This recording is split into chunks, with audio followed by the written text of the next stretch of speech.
Hello दोस्तों, मेरा नाम सौरभ यादव है और मैं मूलतः आजमगढ़ का निवासी हूँ। बचपन से ही मेरा सपना था कि आईएएस ऑफिसर बनते हैं, सिविल सर्विसेज में जाना है, जिसकी वजह से मुझे प्रयागराज की धरती सबसे सर्वोपरि लगी। मैं एक बढ़िया कोचिंग, बढ़िया कोच की तलाश में भटकते भटकते ध्यान आईएएस में पहुंचा हूँ, जहां पर मैं पिछले एक सप्ताह से पढ़ाई कर रहा हूँ। यहाँ पे मुझे बहुत ही कुशल मार्गदर्शन मिल रहा है। यहाँ के जो टीचर्स हैं, यहाँ की फैकल्टी हैं, और मेन सबसे बड़ी बात यह है कि यहाँ पे जो हमारे डायरेक्टर सर हैं, सुशांत सर, वह बच्चों से बहुत ही ज्यादा घुल मिल के रहते हैं। यहाँ पे हमें पर्सनल मेंटरशिप मिलती है, हमारी क्लासेस पूरी होती हैं, हमें जो भी दिक्कतें होती हैं हम वो अपने टीचर से डिस्कस कर सकते हैं, हम अपने डायरेक्टर सर से डिस्कस कर सकते हैं। हमें यहाँ पे सारी सुविधाएं मिलती हैं, और सबसे अच्छी बात यह है कि यहाँ पे जो टीचर्स हैं वो दोस्तों की तरीके से पढ़ाते हैं, बड़े भाई की तरह से पढ़ाते हैं, जिससे हमें कोई भी प्रेशर महसूस नहीं होता और हम बहुत ही अच्छे तरीके से पढ़ाई करते हैं। जैसा कि मैं आपको बताना चाहूंगा कि मैं बी थ्री का विद्यार्थी हूँ, और हम लोग रोज दो क्लासेस पढ़ते हैं। पहली हमारी क्लासेस हुई थी पॉलिटी की, और दूसरी हमारी क्लासेस हुई थी हिस्ट्री की। और मुझे आज यहाँ पर सर के द्वारा एक अवसर मिला है कि मैं जो भी आज पढ़ा हुआ हूँ पॉलिटी सब्जेक्ट में, उसे मैं आपके सामने दिखाना चाहता हूँ। तो इस समय हमारा जो टॉपिक चल रहा है उसका नाम है फंडामेंटल ड्यूटीज।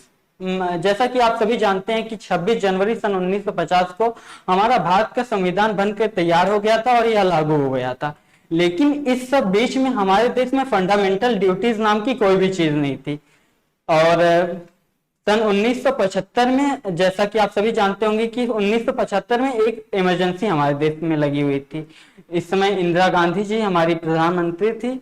तो इमरजेंसी लगने के बाद यह हुआ कि लोगों में एक विद्रोह भटक उठा। लोग सामान्य तोड़ने लगे, पब्लिक प्रॉपर्टी को बेकार करने लगे, नष्ट करने लगे, जिसकी वजह से हमें फंडामेंटल ड्यूटीज की जरूरत पड़ी। तो हमारी जो प्रधानमंत्री थी श्रीमती इंदिरा गांधी जी ने एक कमेटी बनाई जिसका नाम रखा स्वर्ण सिख कमेटी, जिसका स्थापना सन 1976 में हुआ।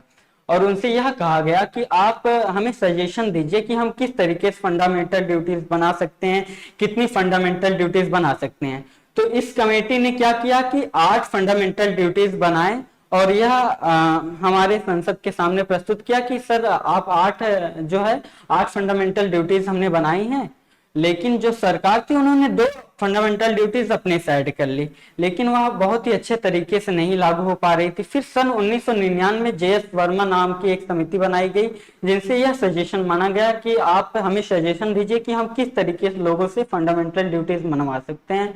तो उनका सब अलग अलग सजेशन था, कुछ माना गया, कुछ नहीं माना गया।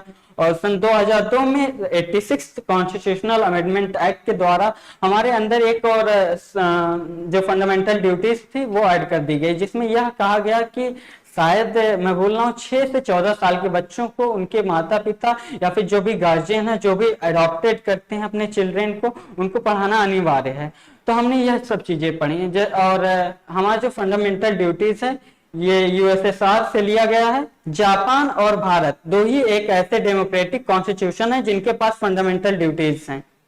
और इसके बाद मैं आपको आपकी नजर थोड़ा मैं फंडामेंटल ड्यूटीज के ऊपर ले जाना चाहूंगा। जैसा कि हमारे यहाँ 11 फंडामेंटल ड्यूटीज हैं, मैं उसको याद करके और आपके सामने बोलने की कोशिश कर रहा हूँ। जैसा कि आदत नहीं है मेरी, फिर भी मैं ट्राई कर रहा हूँ। जैसा पहला हमारा था to abide by the constitution and respect the institution, national flag and national anthem.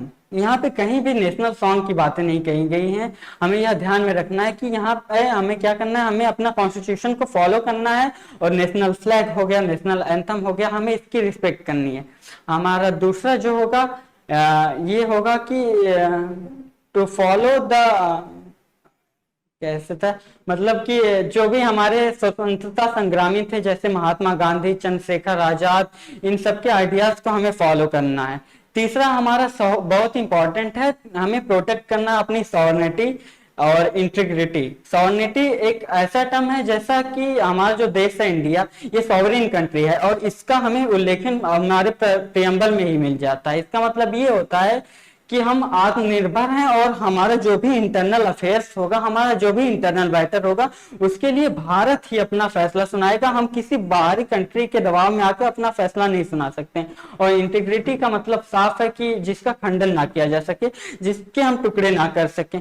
चौथा बहुत इंपॉर्टेंट होता है, इसमें ये होता है डिफेंस को लेकर के। मैं मेन चीजें शब्द भूल रहा हूँ क्योंकि आज ही पढ़ाया गया है और सर ने अचानक से बोल दिया कि तुमको बोलना है, तो इस वजह से रिकैप नहीं कर पाया हूँ। इसको मैं समझा सकता हूँ। जैसे ये डिफेंस है, अगर हमें कभी भी सिक्योरिटी सर्विसेज के लिए बुलाया जाता है, जब भी हमारी सिक्योरिटी पे कोई भी दिक्कत आती है तो हमको डिफेंस में जाना चाहिए। हमें डिफेंस में हमें लड़ाई लड़नी पड़ेगी। हमारा चौथा हो गया। और जो हमारा पांचवा है, developing the spirit of brotherhood and women's. यहाँ पे ऐसा बात की गई है कि हमें भाईचारा बना के रखना और हमें ऐसी कोई भी बात नहीं करनी है जिससे महिला के सम्मान को ठेस पहुंचे। हमें महिलाओं को साथ लेकर चलना है।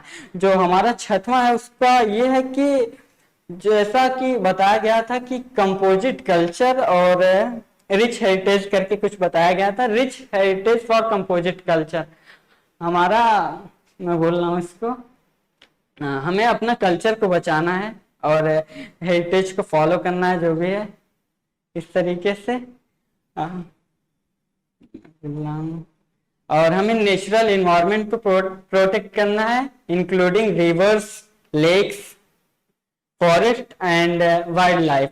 हमें इन सब चीजों को बताना है। डेवलप साइंटिफिक टेम्पर, हमें साइंटिफिक टेम्पर को भी साथ लेके चलना है ताकि हम बहुत ही ज्यादा पिछड़े ना रह पाए। हम नए नए आविष्कार करें, हम नई नई चीजें बनाएं, हम नई नई आविष्कार करें। और हमारा नौवां जो होता है वो सेफ गार्ड करना। हमें पब्लिक प्रॉपर्टीज को, हमें कोई भी पब्लिक प्रॉपर्टी जो है उसका विखंडन नहीं करना, हमें उसे तोड़ना फोड़ना नहीं है, हमें उसकी हिफाजत करनी है। हमारा एक्सेलेंस इन एक्टिविटीज है। इसका मतलब यह है कि हम जो भी करें उसे अपनी पूरी शिद्दत के साथ करें। हम पढ़ाई कर रहे हैं, हम स्टूडेंट हैं, तो हमें बहुत अच्छे तरीके से पढ़ना चाहिए ताकि हम देश के काम आ सके। अगर हम शिक्षक हैं तो हमें अपने बहुत ही निष्ठा के साथ पढ़ाना चाहिए। अगर हम साइंटिस्ट हैं तो हमें निष्ठा के साथ काम करके नए नए आविष्कार करना चाहिए। और जैसा कि 11वां जो हमारा फंडामेंटल ड्यूटीज है, मैं आपको पहले ही बता चुका हूँ कि 86 कॉन्स्टिट्यूशनल अमेंडमेंट एक्ट 2002 के द्वारा ये आया था कि 7 से या 6 से 14 साल के बच्चों को पढ़ाना अनिवार्य है। इसी के साथ हमारा फंडामेंटल ड्यूटीज खत्म होती हैं। आज मैंने ये चीजें पढ़ी हैं। मैं आपको यहाँ पे बुलाना चाहूंगा, आप यहाँ पे जरूर आइए। हाँ, यहाँ पे आके आप एक बार देखिए, आप यहाँ पे एक बार क्लास कीजिए, आपको बहुत ही अच्छा लगेगा। आपको 1-to-1 गाइडेंस मिलेगी, प्रॉपर चीजें मिलेंगी। हाँ, यहाँ पे बहुत सारी चीजें, कुछ दिक्कतें भी हैं। जैसा कि आज मुझको अवसर मिला है तो मैं कहूंगा कि सर यहाँ पे वाईफाई की दिक्कत आती है कभी कभी, यहाँ पे वाईफाई की कभी कभी दिक्कत आती है। और मैं 2 बार बोल चुका हूँ, आज तीसरी बार था, आज मैं क्लास में बोल रहा हूँ। तो मुझको पूरी उम्मीद है कि ये प्रॉब्लम जो है मेरी सॉल्व हो जाएगी और बाकी सब बढ़िया है। इसी के साथ थैंक यू।